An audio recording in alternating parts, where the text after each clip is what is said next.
Hello guys, welcome again to Earn Money at Home Worldwide, and right now we will have another video presentation and we will discuss in simple manner how to deposit and go for a withdrawal in our multi-bank group Forex broker account. So make sure lang na nakapag-register na rin kayo sa link provided in the video description. So maraming nagtatanong, sir, ano ba talaga yung magandang paraan para makapag-deposit tayo dito sa multi-bank at magamit ko yung account na yun para sa forex trading ko. So once na you are registered, just make sure guys na verified na yung account nyo. You submitted a government ID issued. At the same time, I suggest na meron na kayong proof of address, no, na nasubmit din dito. So we'll discuss now kung paano mag-deposit. Make sure lang na naka-login na kayo sa inyong account and then click yung funds and deposit. Doon tayo muna sa deposit. So we have a different type of method kung pwede tayo mag-deposit. Itong SEPA, normally yan sa UK.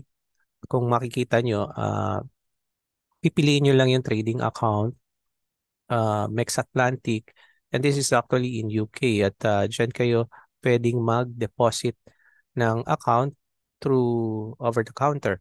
Pero bank transfer din, we have online bank transfer.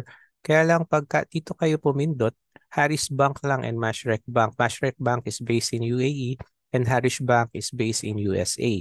So if you are in other part of the world, I suggest pumunta kayo dito sa Visa Net Seller. So we have many options. So for example, magde-deposit tayo ng 50. So you just go for next and choose your trading account that you have. Okay.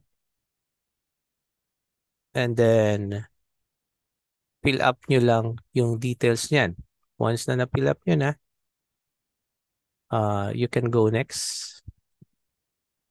So maglo-load dyan once you click the next after filling up your details. So you will choose, of course, if you're in the Philippines, the Dragon Pay. So maraming paraan. You have American Express, Apple Pay, Skrill, and this is for the credit card. And some doesn't want to use credit card online for security reason.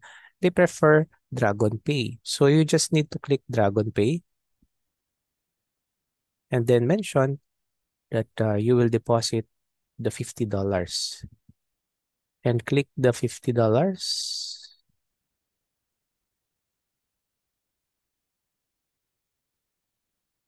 Then go to proceed. So through the Dragon Pay, napakaraming option at primarily ginagamit ito ng iba sa GCash. So we have over-the-counter option, etc., Banco de Oro, BDO, BPI, and you can try out lahat to. As of now, nakita ko lang yung GCash, yung Union Bank, yan yung mga na-try ko. Union Bank Online Banking, pwede rin yan. So in real time siya sa Union Bank. And then if you have BDO Internet Banking, pwede rin yan sa BDO. And you just need to click it. Like for example, in GCash, I will just click GCash and then select. And then papasok ka na yan sa GCash yan. Okay, so magko-continue ka na and there will be an additional charge from GCash. So yun yung option natin dyan. So we have also other option na makikita natin through crypto payment. So if you have Bybit or other broker like OKX or Binance, you can just use this, and I suggest you use USDT TRC20 kasi mas mura ang fees ng USDT TRC20. So from your Bybit account, maglalagay ka lang ng amount dito ng ide-deposit mo, and they will have an address, a USDT address, if you can see this. Ito magiging withdrawal address mo na ipe-paste sa iyong Bybit account or sa iyong other crypto wallet. So ito yung USDT TRC20 na network. Take note of this, USDT TRC20 na network. So kung magkano yung ipapasok mo, andyan din yung billing account. So pwede ka rin gumamit ng QR code if you want to use a QR code using your other broker like Finance Pay, meron din silang ganyan. So, ito lang yung mga paraan para makapag-deposit. So, let's go back to deposit. So, marami tayong uh, possible na pwede, no? So, dito yung main option natin. Marami tayo dito like credit card. If you are in other part of the world, pwede nyo subukan to. Even Thailand, Netseller. Itong Skrill, madalas to ginagamit online payment. Okay, Globe Pay, meron din tayo. And especially yung Dragon Pay nga. So now, if you want naman to withdrawal, so ganun pa rin, click nyo lang kung saan manggagaling yung account na yon. So make sure syempre meron kang laman yung iyong live account. Once na may laman na yung live account mo, punta ka na sa funds and then click withdrawal. So once na na-click mo na yung withdrawal, you have to click that trading account kasi guys, you can have as many as 10, if I'm not mistaken, 10 trading accounts sa multi-bank. So yung amount, like for example, we will draw 50 and then mamimili ka lang dyan kung bank wire transfer. So kung bank wire transfer, pwede kang maglagay ng mga pangalan, then details ng banko mo if you have bank account number, IBAN number, SWIFT number, and other things. Now, online naman, pwede ka rin magkaroon no, ng possible withdrawal. So, through credit card, makikredit siya sa credit card mo, Dragon Pay, and normally ako talaga, crypto lang ang ginagamit ko. Okay? Perfect Money, Skrill, yan yung mga online na yan. Then you just need the email verification code and then send OTP rin to confirm na talagang sa'yo yan, and that is for security reason.